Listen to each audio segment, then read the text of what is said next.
Okay, let's do another example. Too many papers over here on the side. So this is the checkpoint exercise, and again, we're going to be given some information. We're going to be expected to write the standard equation of an ellipse. But we're given foci, and the first focus is 2, 0, and the second one is 2, 6. So again, I'm going to orient myself. All right, I have the point 2, 0. There's one focus, and the other one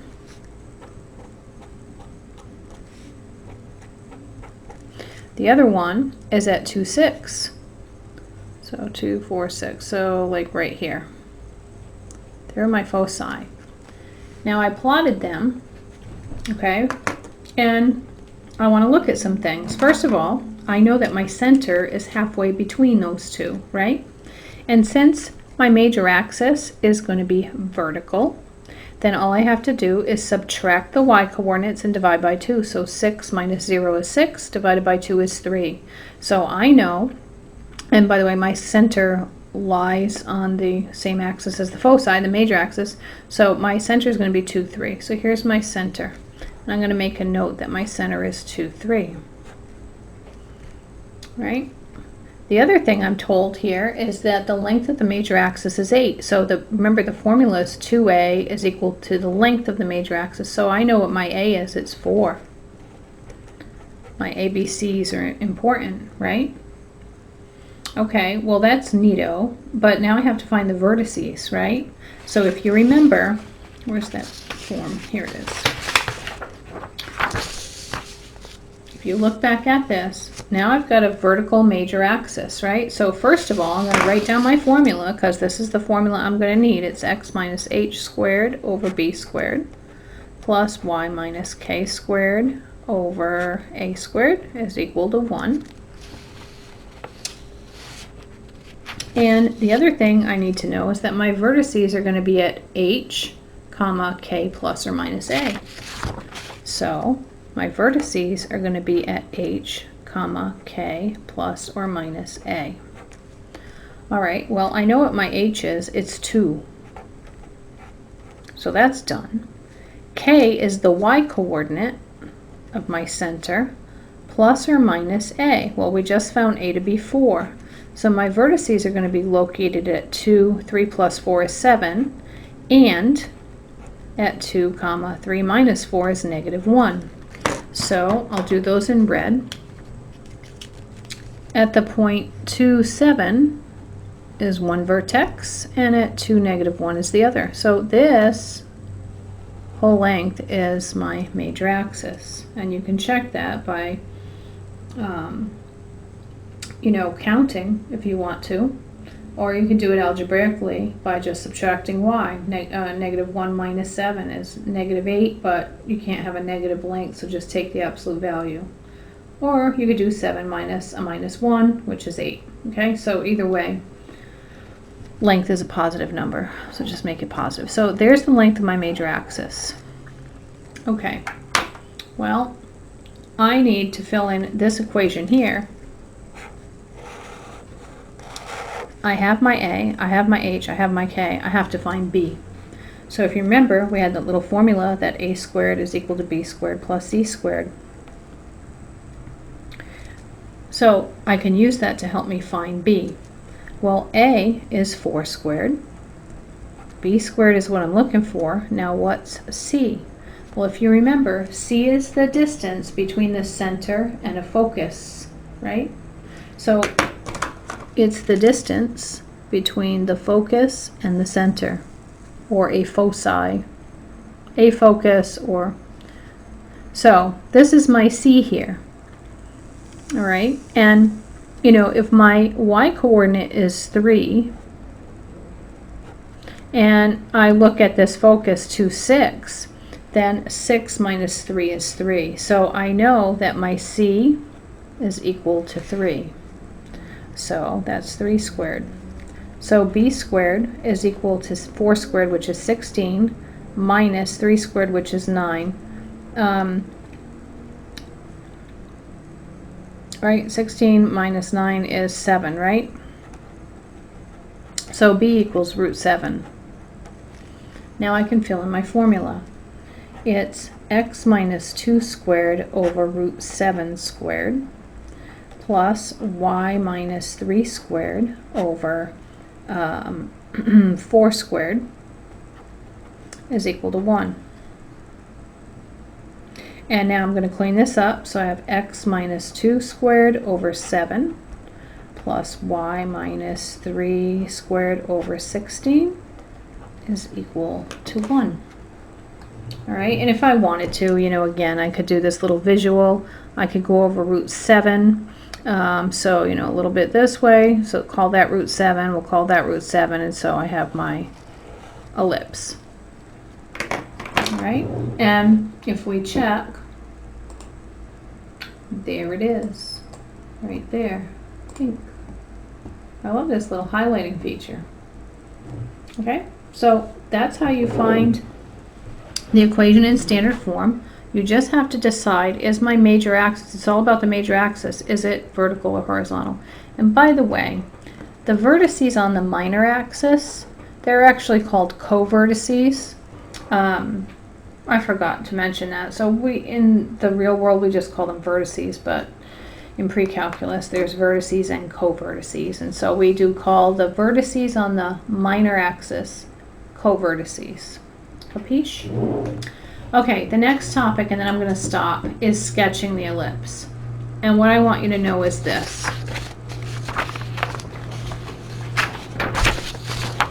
Move that over. When you want to sketch an ellipse, generally you're going to be given a formula in this form right here. So you see this here? That to me doesn't look like an ellipse, right? So you could be confused because a lot of times they're going to give you the formulae like that. So what I want you to do is the following. This is an easy way to keep it together. Once you've digested all the other information, you're going to write down the original equation, and you're always going to divide every term, both sides of that equation, by the number that's on the right-hand side. Why? Because in either one of these formulae, the right-hand side of the equation is a 1. So if you divide, say, this one here by 36, you're going to get a 1 here. So that means you need to divide every term, both sides, by 36 in this case, all right? So you divide every term, both sides, by whatever the number is on the right-hand side, so that way the right-hand side is equal to 1. And then you're going to write it in standard form. Now, this is standard form where the vertices are at the origin. Sorry, not the vertices. The center is at the origin, okay? X minus 0 squared is x squared, and y minus 0 squared is y squared, right? So you're going to write that in standard form. Now, if your center's somewhere else, it's okay. This is still standard form. But then what's really important is number 4. You want to determine the orientation of your major axis, right? You need to know, is this going to be a vertical major axis or a horizontal major axis? Because you need to know which formula to use. So what I want you to do is look in the denominator of this thing. If the denominator in y, so here's x, here's y, right? And you know, in this case, a is under x and b is under y, and in this case they swap places, right? So if the denominator in the y term is bigger than, greater than, the denominator in the x term, then you're going to have a vertical major axis. Likewise, if the denominator in y is less than the denominator in x, then you're going to have a horizontal major axis. All right? So in this case here, again, your center could be anywhere. So 0, 0 is just the easiest because it's a simpler formula to write. If A is bigger than B, you're going to have a horizontal major axis. In this case here, where they swap places, if A is bigger than B, so A is under the Y, then you're going to have a vertical. So if the denominator in Y, or the denominator of Y, is bigger than the denominator of X, that means you're going to have a vertical major axis. So it's helpful to keep that straight. Let's just do this problem here, because it's here. Okay, so you're going to write down this equation, right? It's 4x squared plus y squared equals 36. And the first step is you're going to divide every term both sides by 36. So I have 4x squared over 36 plus y squared over 36 is equal to 1. The right hand side is 1. Now, you always have to write these in the form of a squared b squared in the denominator. So the first thing I'm going to do is I'm going to take this 4 and divide it into itself, and I know that it goes into 36 9 times, right? And so these should be perfect square numbers. So what I'm going to have is x squared over 3 squared plus y squared over 6 squared is equal to 1. Now, this number 6 is bigger than the denominator in a. So what I know is that I'm going to have a vertical major axis. If I needed to sketch this graph, I would have to know this information based on this. So when you go into WebAssign, when I open it up, and I'm not sure if I'm going to actually open it tomorrow or not, but if I do, or when I do, you're going to have to choose the graph that goes with the equation. So in other words, you're going to have to do exactly what I did with the equation that they give you to figure out which is going to be your major axis, vertical or horizontal. All right, so anyway, B is greater than A is greater than B, and so you're going to have a vertical major axis. All right, so I know my major axis is going to be vertical. Now we want to sketch this thing, so let's just go down here, and this is cool too, because you should know how to do this on your calculator. So here we go, right? I know that if I have a vertical major axis, so again, my h and k are 0, 0, so that's how I ended up with x squared over b, y squared over a. So I know that, what I know is that this is my b and this is my a, right? So if you have to refer to that to keep it straight, then do that. And remember that what we have is that the C is the distance from the center to the focus, or to a focus, right?